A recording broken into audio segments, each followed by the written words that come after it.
امنیت تامین کرد. جناب رئیس صاحب، تمام سیاسیون افغانستان باز به طور خاص وکلای ملت همین مایکروفون که چالان میکنه میگن که در حکومت فساد هست، نمیفهمم در افغانستان جنگ است، انتقادهای مختلف در مورد غاصبین و در مورد جنجال هایی که در افغانستان است. هر کدام ما میکروفون که چالان میکنیم خوب صحبت میکنیم. بحث در اینجاست که ما به صفت یک افغان به این نتیجه رسیدیم که برای 90% از مردم افغانستان و باز به طور خاص سیاسیون افغانستان مطرح بحث نیست و برش مهم هم نیست. تنها و تنها پول پیدا کردن و طریقه های پول پیدا کردن سرش فکر میکنن. پروسه های ملی ما که انتخابات ریاست جمهوری است در افغانستان، باز سیاسیون میگه که خب انتخابات هم اگر شده بعد از او باید اداره موقت بیاید. ما نمیفهمیم که هدف سیاسیونه که بعد از انتخابات صدای اداره موقت را بلند میکنه چیست؟ یعنی چی اداره موقت؟ یعنی ما انتخابات را نمیپذیریم؟ یعنی در افغانستان باید حکومت ها طی کودتاها تغییر بخوره، یا کودتای سفید و یا کودتاهای خونین؟ په افغانستان کې سیاسیون هر وخت د انتقاد سره سره د ځان په اصلاح باندې کار نه کوي.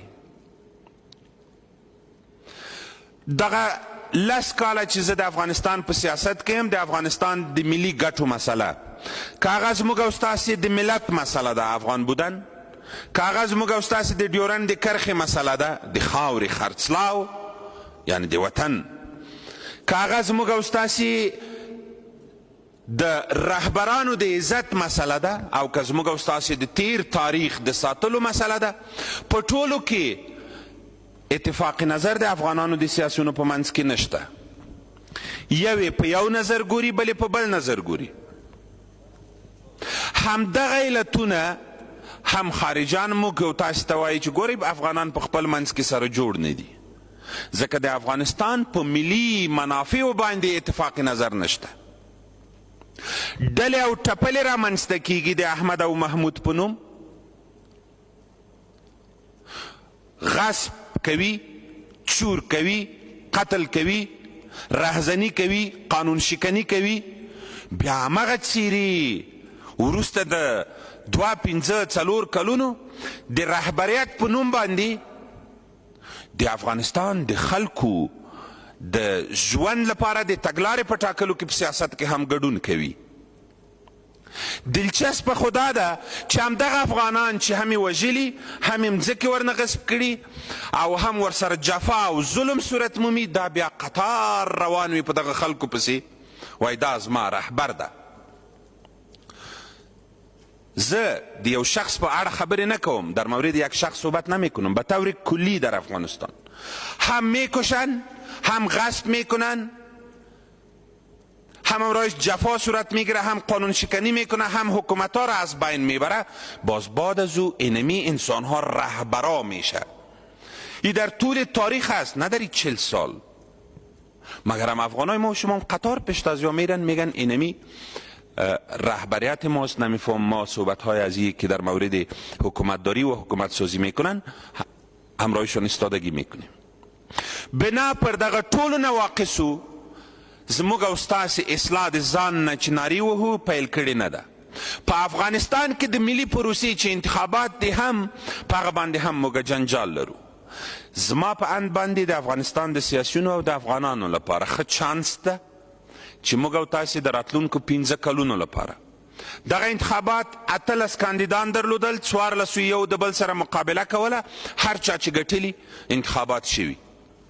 نوش جان دوهم رای هر چا چې وړي، که ډاکټر صاحب غني وړي، که حکمتیار صاحب وړي، که ډاکټر صاحب عبدالله وړي، که نبیل صاحب وړي، که احمد او محمود تر ترسن صاحب پورې، که هر چا وړي، هغه د اخلاقي جرأت وکړي، د وطن سره د مینه وکړي، د دې خلکو سره د مینې اظهار وکړي او راودې وځي ودې وایي چې مبارک دې شه.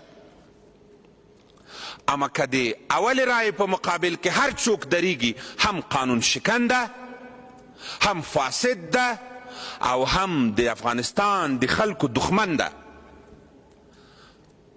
که بیا د انتخاباتو په کمیسیون کې هم د انتخاباتو په کمیسیون کې کمیشنران په دې باندې پریکړه نشي کولی چې ټاکنې یا شفافې نه دي شوي، چې د نورو زما په اند باندې د نورو ټاکنو دا شفافترې وي. ځکه ما د خوست په ولایت کې ولیدلې چې موږ 93,000 رایې استعمال کړي د 4 لکو رایو څخه. تاسو باور وکړئ 93,000. بلخ تاسو ورته وګورئ څومره رایې استعمال شوي، غټ لوی ولایتونه دي. ننګرهار، هرات، قندهار، پروان، کاپیسا، کابل کې 4 لکه او څو رایې استعمال شوې ده. بنا پر دې په ټاکنو کې د خلکو ګډون کم و، اما ټاکنې شفافترې وي. بنا جنجالونه دې نه را جوړوي هیڅوک. که ډاکټر صاحب عبدالله وګټله، ډاکټر صاحب غني او حکمتیار صاحب دې ورته وایي چې مبارک دې شه، او که ډاکټر صاحب غني وګټله دا نور دې ورته وایي چې مبارک دې شه، تر څو د 15 کلونو لپاره موږ او تاسې د افغانستان خلکو دپاره یوه لاره وټاکو، سیاسي تګلاره، اقتصادي تګلاره، په ټولو کې په استقلالیت سره زموږ راتلونکي حکومت باید کار وکوي، او انشاءالله موږ او تاسې ورسره یو. مننه.